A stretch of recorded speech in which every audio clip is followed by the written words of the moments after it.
In today's video, I'm going to teach you how to add Judge.me reviews widget to product pages. We'll keep this simple and clear so you can get your reviews showing up exactly where customers expect to see them, right on your product pages. The key is turning on the Judge.me app embed inside your Shopify theme editor. This doesn't change your theme code manually, it just authorizes your theme to load the widget so it can display reviews and a star rating. Start in your Shopify admin. From there, open Online Store and then Themes. You'll see a list of themes, and one will be marked as your current theme.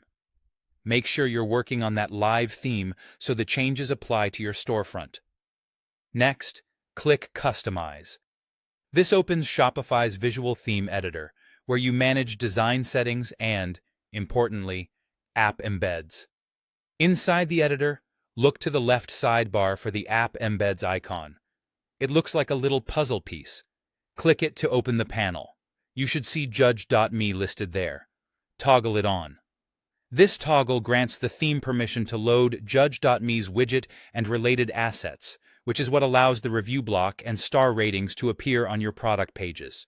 Keep in mind that each theme has its own set of toggles, so if you switch themes later, you'll need to enable the embed again for that theme. Once you've turned the toggle on, click Save. The Save button is typically in the top right corner of the editor. This part is easy to overlook, but it's essential. Without saving, your changes won't go live. After saving, the embed is active, and Judge.me can render its review widget in the default placement chosen by the app for your theme. Depending on your setup, it may appear beneath the product description or near the product title and price. If you don't see Judge.me in the App Embeds panel, it usually means the app isn't installed in the store or the editor needs a quick refresh. Give the page a moment, reload the editor, and check again. Also make sure you're viewing the correct theme. Another common hiccup is forgetting to save after enabling the toggle. If the widget doesn't show up, double-check that save step. That's it. By enabling the Judge.me app embed and saving your theme settings, you've allowed your product pages to display reviews, which builds trust and helps shoppers make confident decisions.